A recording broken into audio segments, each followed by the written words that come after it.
Hello and welcome to this EUR exclusive. I'm Steffanie Rivers, and you're watching a Ready to Love exit interview segment. Now, this is where you get the tea from cast members about possible drama behind the scenes. We are multicasting on several platforms, including Facebook and Twitter and YouTube. And if you've been keeping up with season 7 drama on Ready to Love, you know DeMario was eliminated from the cast on the last episode. His focus was on one cast member in particular, but when that person got eliminated, it was deuces for DeMario in a matter of days. He's here to talk to us about it. Let's welcome DeMario to the show. Welcome. How are you? Hey, how's it going, Stephanie? All is well. Great, So great. you are we just want to, sit down with you. You were one of the fan favorites on the show. I don't know if you knew that. Do you look at the comments on social media, as the show is going on, or you don't pay that much attention to it? I would say I definitely peruse the comments a little bit. I'm a busy man, so I have a full-time job and I do things outside. I run a business as well, so I'm pretty busy, but I do check in. Like on Friday, we may have when the show airs, I definitely take a look at it. So then let's, before we get into the show, let's talk a little bit about you. So you're an accountant, I am. and do you did you grow up in Miami? I didn't grow up in Miami. I'm originally from Atlanta, Georgia. Um, I grew up in Decatur, but I worked out in Miami. So I worked for a big four company, accounting firm. And so that led me to traveling to Miami a lot. And so I just decided to move to Miami altogether. And so that's how I got to Miami. So on your IG page, you are repping Panama. Are you Panamanian, or that's just one of the places you like to travel? No, that was where I traveled on my birthday a couple of years ago. So that was very nice. Panama, if y'all haven't been to Panama City, Panama, definitely check it out. It has beach, it has island, it has city, it has mountains. Great place. I had a great time. Now, also, it said that you on your IG page, it says you are a Kappa. You're a member of a fraternity. So, what college did you attend? Yeah. So attended Albany State University. That's in South Georgia, in Albany, Georgia. So yeah, I went to Albany State 4 years. I played as Kappa my junior year of school, and I'm with the Newts.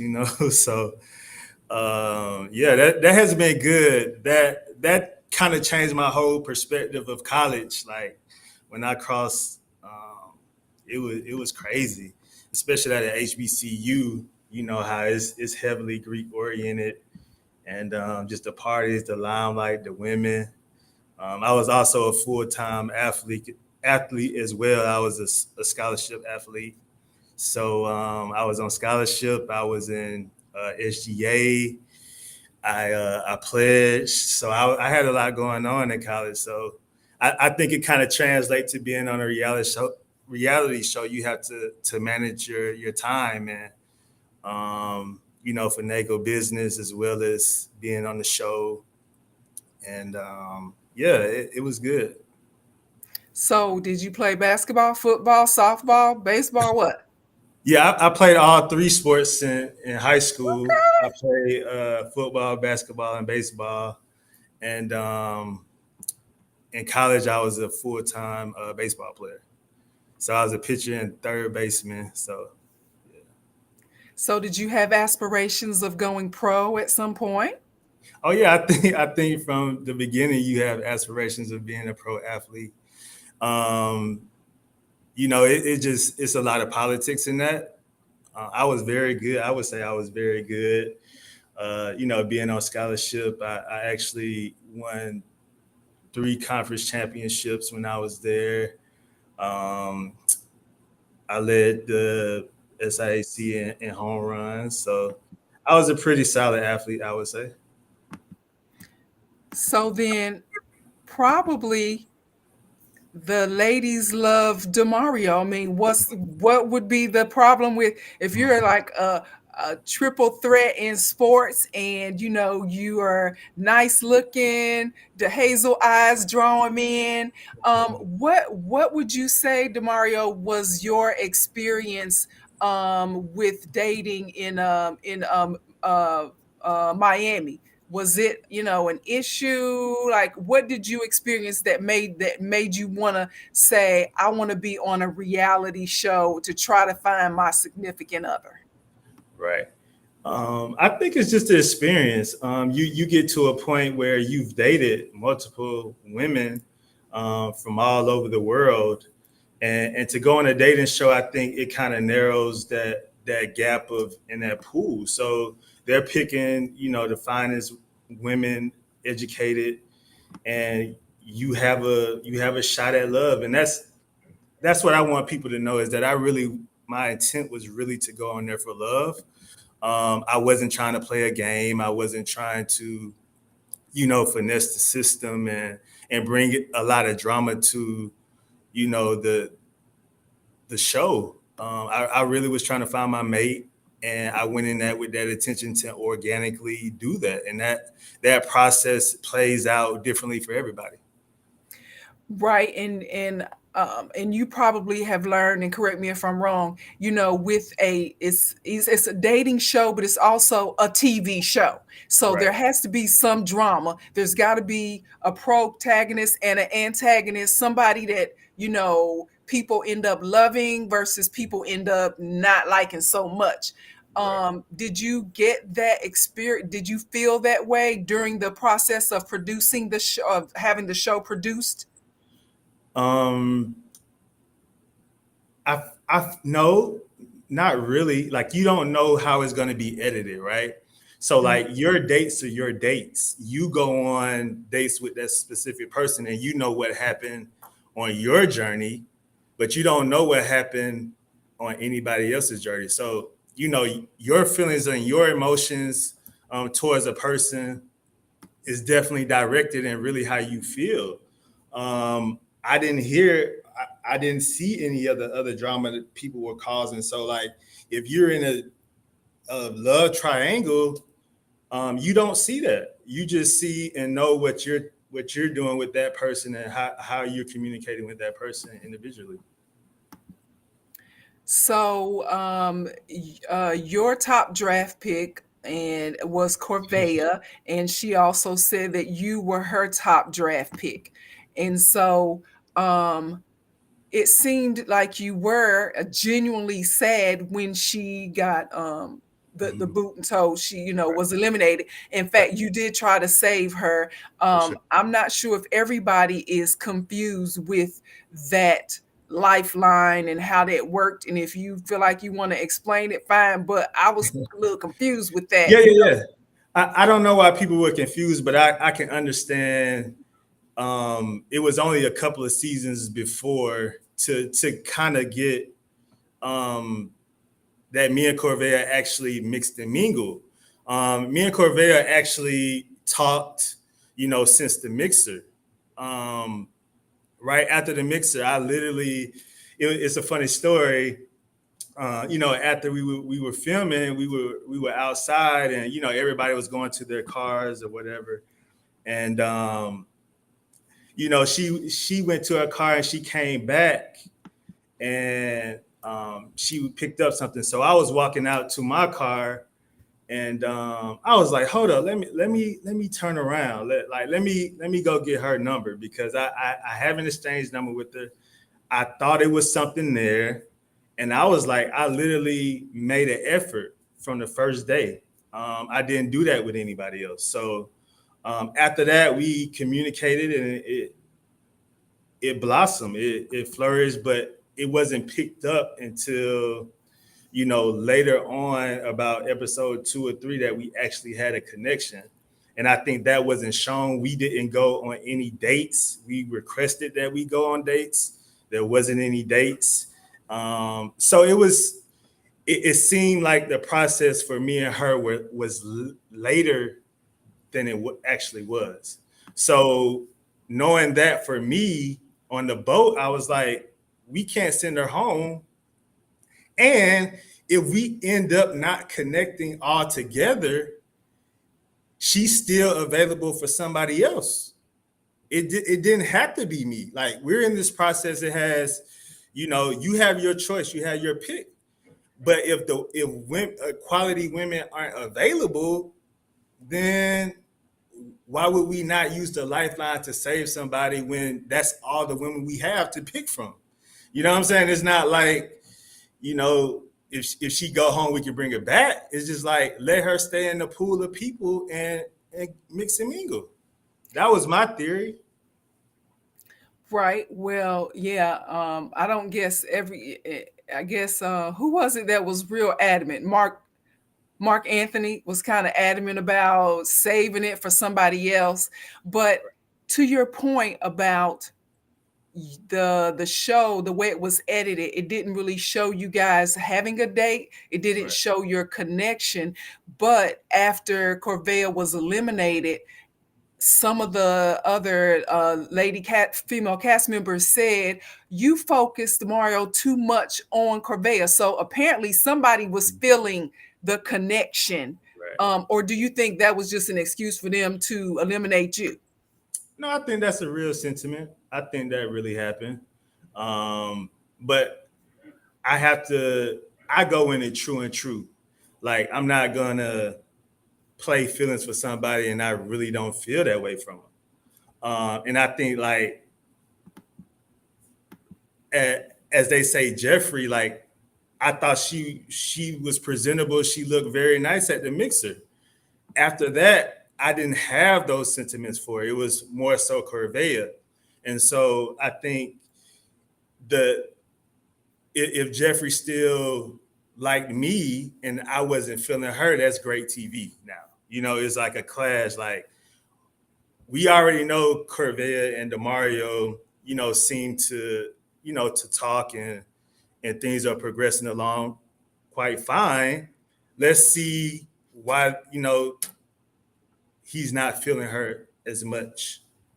Let's explore that. So now, let me ask you this, because you brought up Jeffrey, and a lot of people, when a lot of people question in the chat comments, they were saying how, if your focus was on Corvea, why were you so upset that Jeffrey kissed someone else when you and Jeffrey were not even that much of an item? I mean, of course, you brought her up, you were interested in her maybe, but then you all of a sudden got kind of salty with Jeffrey because she kissed someone when everybody is like all up on each other and trying to get to know each other. Why did you feel like she had in some way had done wrong by you when that's the name of the game? Yeah, I never said I was salty. I never said I was mad. I never presented myself as I didn't like that. I presented myself as I'm not feeling somebody anymore. I have that right to not like anybody anymore. I have a right to change my opinion about somebody or the direction that I want to go. That could be painted bad because if you think about it, on the show, when a man strongly is opinionated about something, it's blown out of proportion. We're sensitive,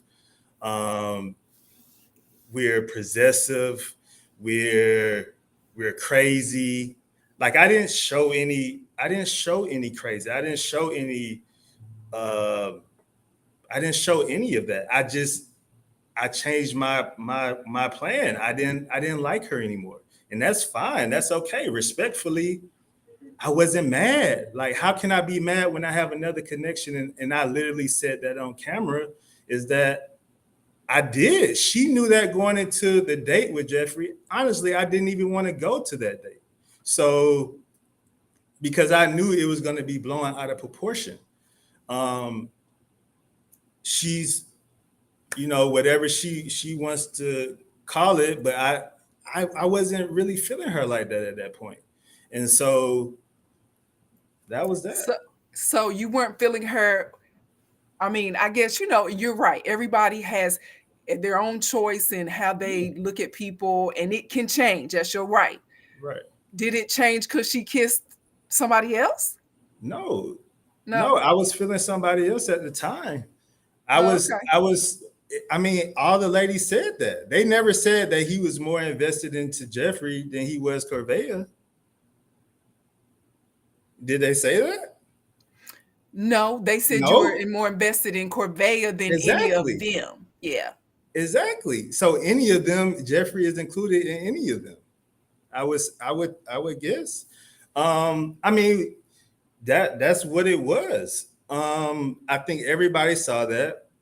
Nobody's questioning if she was jealous or she was mad about it. So she veered to the left and say, "Hey, I have to find other connections now because he's not interested." Nobody explored that. True, true.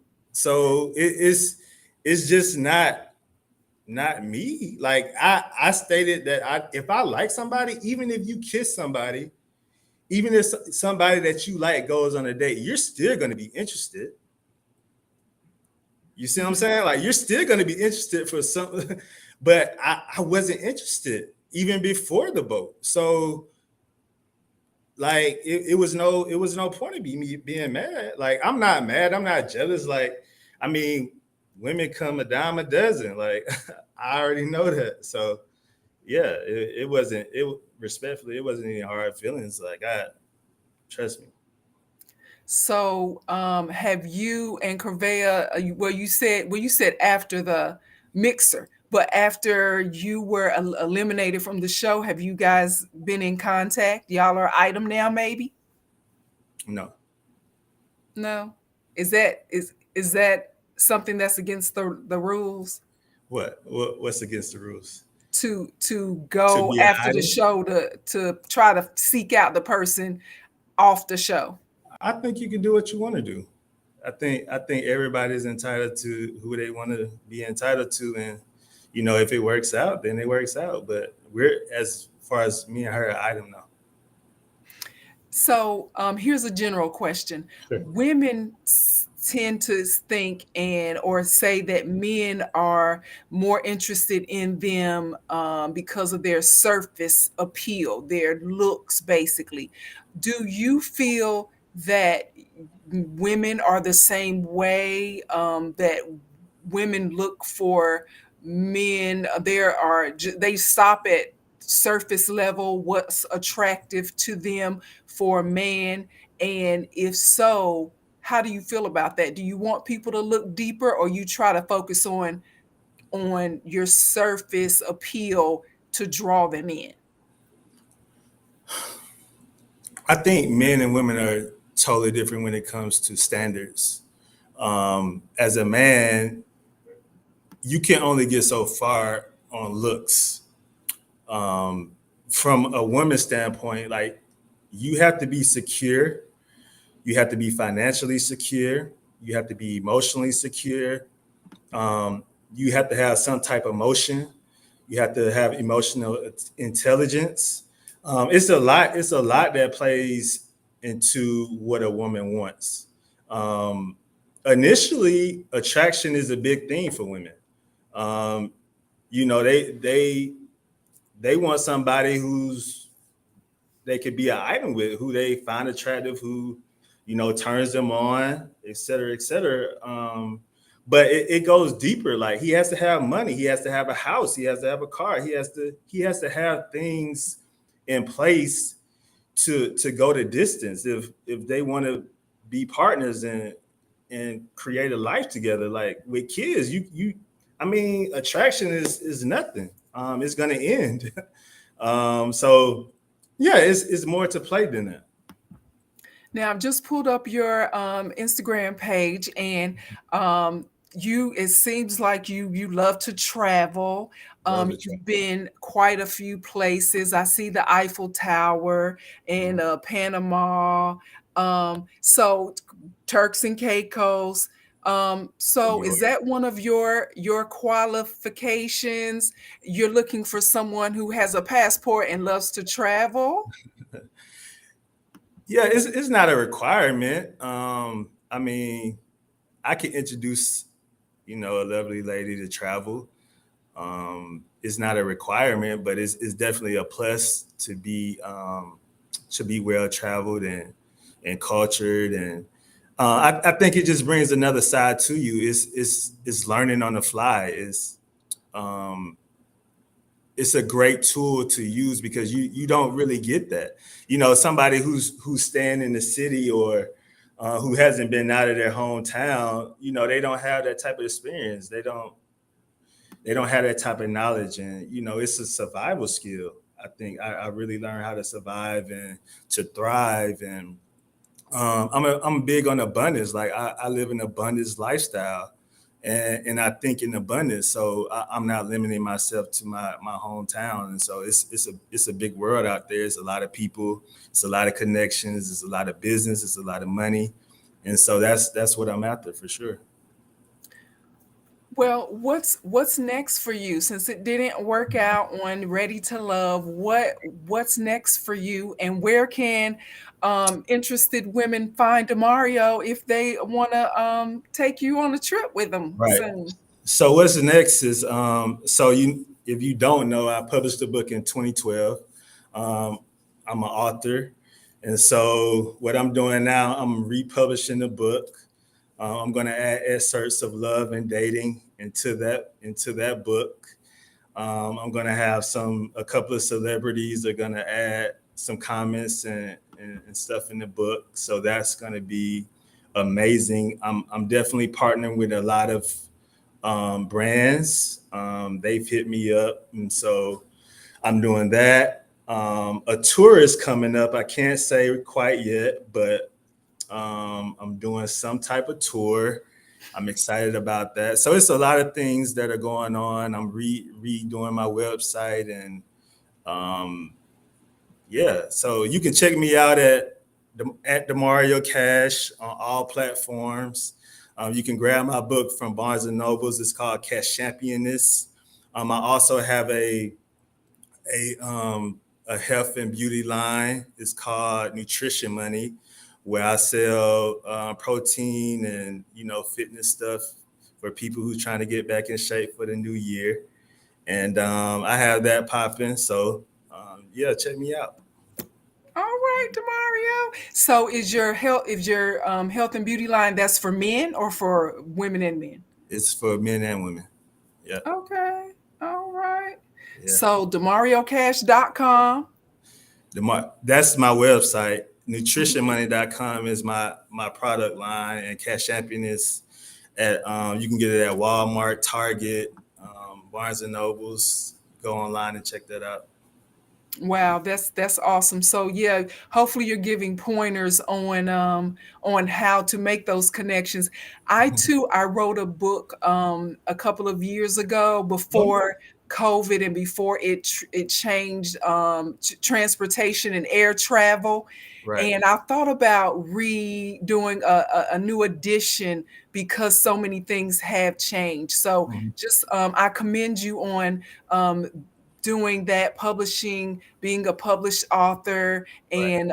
and taking advantage of the notoriety that Ready to Love and you being an accountant has brought to you. So um, I wish you the best with that, and I Appreciate might go check out some of it. your products. Yeah, check it out.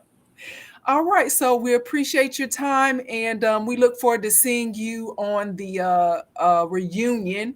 Yeah. Have y'all gotten that lined up yet? What's I when that's can't gonna be? say no spoilers, No but definitely spoilers. tune in. It's gonna be wild. Is it gonna be wild? I mean, hey, All right, sir. Well, we'll thank you, and we'll keep in touch. We'll try to have you guys back if we can get like a group of the cast members to Yeah, that'd be maybe cool. come talk about what's after the Right. reunion. That'd be cool. All Thank you right, for having me. no problem. You have a good All one. right, you too. Bye. Bye. And we thank you too for joining us. This is EURweb exclusive, Ready to Love interview, and that was DeMario. To find out more about EURweb, you can go to EURweb.com. Thanks, and have a super day.